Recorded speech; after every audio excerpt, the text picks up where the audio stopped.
Ya, bismillahirrahmanirrahim. Assalamualaikum warahmatullahi wabarakatuh. Innal hamdalillah nahmaduhu wa nasta'inuhu wa nastaghfiruh wa na'udzu billahi min shururi anfusina min sayyiati a'malina. May yahdihillahu fala mudilla lahu wa may yudlilhu fala hadiyalah. Asyhadu an la ilaha illallah wa asyhadu anna Muhammadar Rasulullah. Ya ayuhan nasu taqu rabbakumul ladzi khalaqakum min nafsin wahidatin wa khalaqa minha zawjaha wa batha minhuma rijalan katsiran wa nisaa'a. Wattaqullaha alladzi tasaaluna bihi wal arham innallaha kana 'alaikum raqiba. Insyaallah pada pertemuan sekarang kita akan membahas materi ke-48 yaitu peristiwa di antara perang Khaybar dan perang Mu'tah. Nah, jadi nanti setelah perang Mu'tah ada Fathu Makkah. Nah, jadi apa peristiwa di antara itu semua? Yaitu di antaranya adalah perang Zatur Riqa dan Umrah Qadha. Jadi teman-teman perlu diingat-ingat ya bahwa ketika Rasulullah SAW berdakwah, kalau di Mekah kan jelas ya musuh-musuhnya adalah musyrik Quraisy. Ketika hijrah ke Madinah, maka setidaknya Rasulullah punya 3 musuh. 3 musuh itu adalah yang pertama adalah kafir Quraisy. Kita sudah jelas ya ketika Rasulullah hijrah, sebelum hijrah saja dikejar-kejar oleh kafir Quraisy. Maka setelah hijrah pun tidak berubah situasinya, tetap dikejar-kejar oleh kafir Quraisy. Kemudian yang berikutnya adalah Yahudi di Madinah, karena mereka menyombongkan diri, merendahkan, sejak dulu membenci bangsa Arab. Maka ketika mereka yang membangga-banggakan datangnya Nabi, ternyata Nabi datangnya dari bangsa Arab, maka mereka pun malah memilih untuk memerangi Rasulullah Shallallahu Alaihi Wasallam. Kemudian yang berikutnya ada orang-orang Arab Baduy, orang-orang Arab di sekitar Jazirah Arab, yaitu diantaranya adalah yang terbesar adalah sekutu Quraisy, yaitu suku Ghatafan yang tinggal di timur jauh, yang itu Riyadh sekarang. Pada pada istilah sirah biasanya disebut sebagai Najd. Nah, jadi kalau Quraisy sudah jelas, sudah ada perjanjian Hudaybiyah, jadi terhenti. Quraisy musuh terbesar yang paling ganas, yang paling liar, yang paling besar amarahnya untuk memadamkan Islam, sudah dihentikan dengan perjanjian Hudaybiyah. Kemudian untuk Yahudi dari Madinah sudah keluar dan bahkan didatangi sampai ke Khaybar. Dengan 1.400 muslimin berhasil mengalahkan 10.000 tentara Khaybar. Muslimin menjadi kaya karena wilayah yang luar biasa luas, jauh lebih luas daripada Madinah, itu dibagi 3.600 bagian, yang mana satu mujahid mendapatkan satu bagian saja, itu adalah jumlah yang sudah sangat banyak. Nah, kemudian yang ketiga adalah Ghatafan, yang pada waktu perang Ahzab, tadi ya, kalau musyrik Quraisy membawa 4.000 prajurit, kalau Ghatafan membawa 4.000 juga, nanti 2.000-nya dari berbagai suku, kabilah-kabilah Arab Baduy. Nah, sekarang Rasulullah harus memadamkan permusuhan yang terakhir, yaitu permusuhan dari Ghatafan.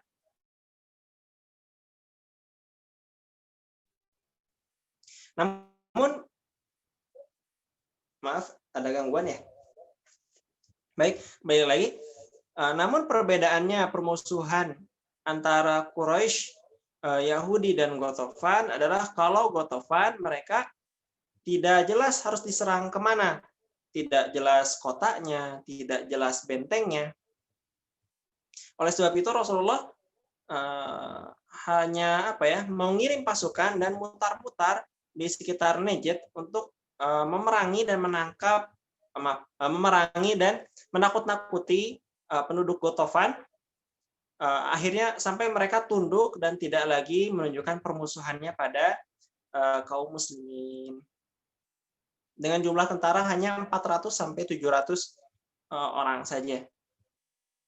Jadi memang nggak begitu seru perang Dzatur Riqa ini. Oh ya, disebut sebagai perang Dzatur Riqa karena sahabat Nabi berjalan di belakang unta dengan perjalanan yang sangat jauh sampai mereka kakinya luka-luka, bahkan kukunya juga sakit, sudah mulai goyang. Oleh sebab itu mereka pun menggunakan kain-kain yang diikatkan di kaki mereka, yang mana dalam bahasa Arab kain tadi, membalutkan kain tadi di alas kaki juga bisa disebut sebagai dzatur riqa. Ini pembalutan. Gitu ya. Makanya kenapa disebut sebagai perang dzatur riqa. Dan selesai sudah untuk menertibkan, menghentikan permusuhan dari Gotofan, tidak lagi ada permusuhan. Jadi perjanjian Hudaybiyah ini benar-benar sangat berkah. Kenapa berkah? Karena setelah perjanjian, musuh yang awalnya ada Yahudi, ada Gotofan, itu mereka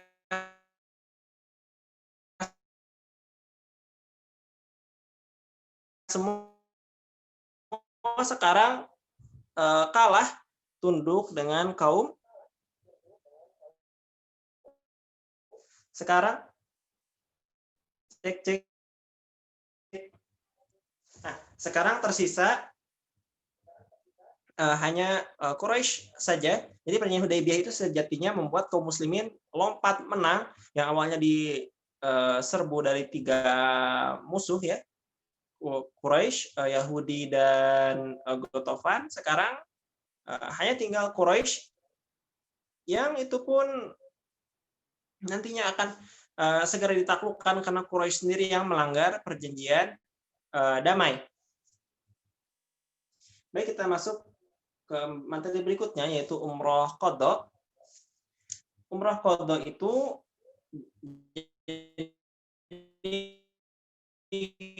ketika tahun lalunya, maka sekarang sudah tiba bulan Dzulqa'dah, Rasulullah berangkat bersama para sahabat, khususnya yang dulu ikut Baiatur Ridwan, sekarang juga ditambah orang-orang lain. Totalnya ada 2.000 laki-laki dan sisanya perempuan dan anak-anak yang tidak tahu berapa. Nah, Rasulullah sesuai perjanjian harus tidak boleh membawa senjata perang, tidak boleh berniat berperang.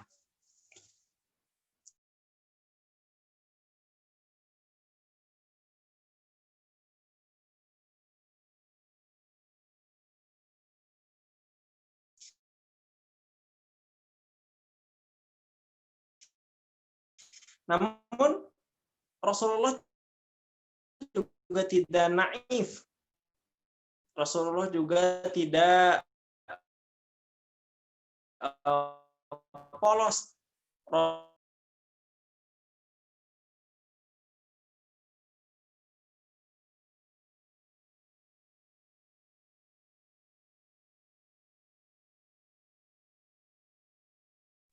Cek. Maaf tadi laptop saya tidak jelas, makanya kenapa saya minta tanya ke teman-teman. Baik, balik lagi ya. Jadi ketika umroh qadha ini Rasulullah tidak polos, enggak naif, tapi Rasulullah membawa senjata perang, sudah siap tempur. Namun juga tidak menyalahi perjanjian Hudaybiyah. Rasulullah tidak membawa semua senjata itu masuk ke Mekah, tetapi tiba di Ujaz, maka senjata itu pun diturunkan dan dititipkan pada seorang sahabat. Namanya adalah Aus bin Khali al-Ansari. Di sana seluruh senjata-senjata muslimin seperti perisai, panah, pedang, tombak itu dijaga oleh 100 muslimin, sehingga nanti 100 muslimin ini akan umroh menyusul setelah Rasulullah selesai rangkaian umroh. Nah, Rasulullah bersama para sahabat sesuai perjanjian hanya boleh membawa pedang yang disarungkan, jadi tidak terhunus ya, disimpan di dalam sarungnya ketika umroh masuk ke Mekah. Ini menunjukkan pada kita semua bahwa kita sebagai kaum muslimin itu harus selalu waspada, siaga, tidak boleh naif, tidak boleh polos, harus selalu mempersiapkan sampai ke kondisi yang paling buruk sekalipun. Di sini ketika Rasulullah masuk ke kota Makkah, Rasulullah naik untanya Al-Qaswa, itu dikerumuni, di bodyguard sama sahabat-sahabatnya, sehingga Rasulullah terjaga dari ya barangkali serbuan-serbuan yang mendadak. Para sahabat masuk Mekah dengan mengucapkan talbiyah. Nah, orang-orang musyrik ini mengungsi ke utara kota Mekah, namanya Bukit Qayqaan, sambil mereka melihat ke kaum muslimin. Nah, di Yathrib itu terkenal sebagai tempat yang sumber penyakit dulu, istilahnya itu mungkin demam Madinah ya. Makanya kenapa ketika muslimin datang untuk umroh itu dituduh-tuduh, dikasak-kusuk itu sama orang Mekah, itu lihat mereka datang bawa penyakit, mereka orang-orang penyakitan mau umroh. Nah, untuk mematahkan memerintahkan bila sedang tawaf dan sedang terlihat dari arah orang-orang musyrik dari utara, itu maka dipercepat langkahnya. Jadi separuh berlari ya, set set set set, set. Nanti baru kalau udah di belakang jalan biasa untuk beristirahat. Nanti kalau udah kelihatan lagi, sigap lagi, tet tet tet tet. Begitu. Di sini juga menunjukkan bahwa muslimin bukan hanya harus selalu waspada, tetapi harus tampak kuat. Tidak boleh tampak lemah, tidak boleh diremehkan, harus berwibawa. Makanya kenapa teman-teman kalau nanti update status di sosial media, jangan yang menunjukkan kelemahan. Baik, lanjut lagi. Nah, setelah itu Rasulullah lanjut sa'i dan kemudian juga memotong hewan hadyu ya, hewan-hewan kurban umroh di Marwah, kemudian juga tahallul, cukur. Baru Rasulullah memanggil, sudah selesai rangkaian umroh, memanggil rombongan di Ujaj yang membawa senjata, maka bergantian yang tadi menjaga senjata sekarang bisa umroh. Rasulullah tinggal di Mekah selama 3 hari sesuai dengan kesepakatan. Di pagi keempatnya Rasulullah sudah diminta keluar. Oh ya silahkan. Rasulullah diminta keluar oleh orang musyrik Quraisy yang memang jatahnya memang 3 hari. Rasulullah pun keluar menginap di Sarf. Di Sarf ini Rasulullah menikah wa iyyakum. Rasulullah menikah dengan saudari dari Ummu Fadl, istrinya Abbas bin Abdul Muttalib, itu namanya Ummu Fadl. Ummu Fadl punya saudari. Nah, saudarinya ini namanya Maimunah binti Al-Harith, dinikahi oleh Rasulullah. Baik, karena memang materi ini tidak panjang, mari kita rangkum dari awal, diulang lagi ya. Jadi yang pertama,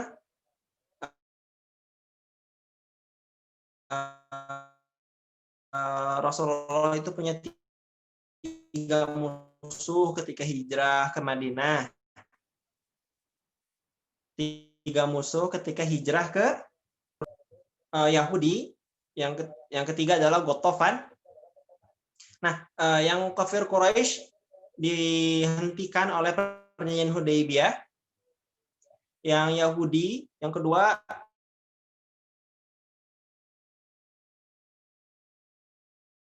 sudah ditaklukkan baik di Mekah, baik di Madinah maupun di Khaybar.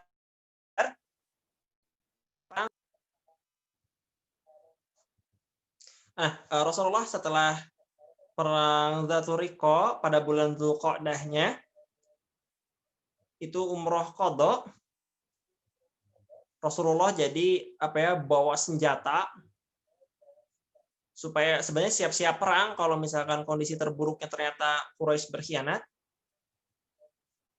Namun tentu karena Quraisy tidak berkhianat, maka Rasulullah menyimpan senjatanya di Ujaj, dijaga oleh 100 muslimin.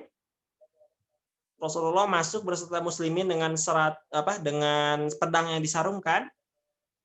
Rasulullah dijaga dikerumuni oleh para sahabatnya, dan ketika bertawaf mereka kalau kelihatan Quraisy dari utara yang sedang naik bukit Qoiqoan itu, maka berlari cepat supaya nampak kuat, hilang fitnah bahwa Madinah adalah sumber penyakit.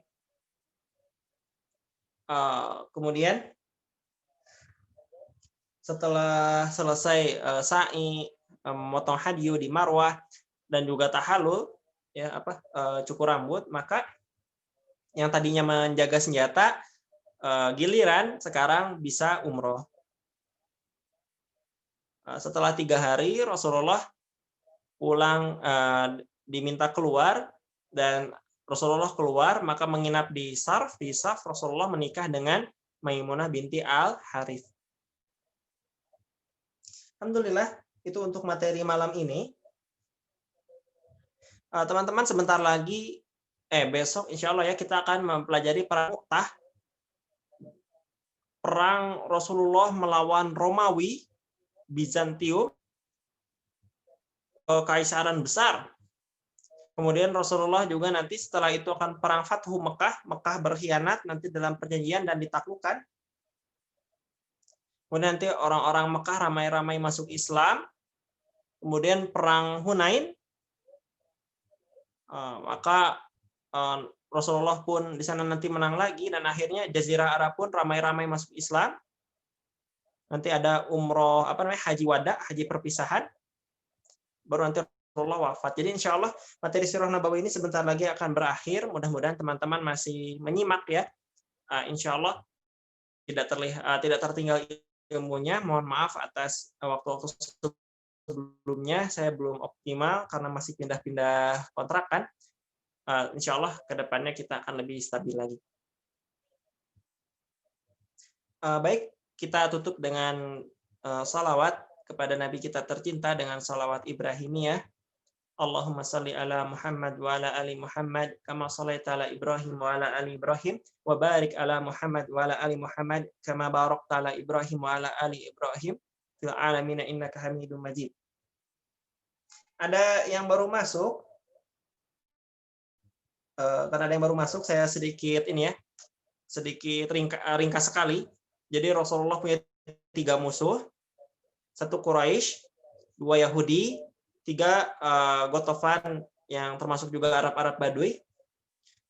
Quraisy sudah selesai dengan perjanjian Hudaybiyah.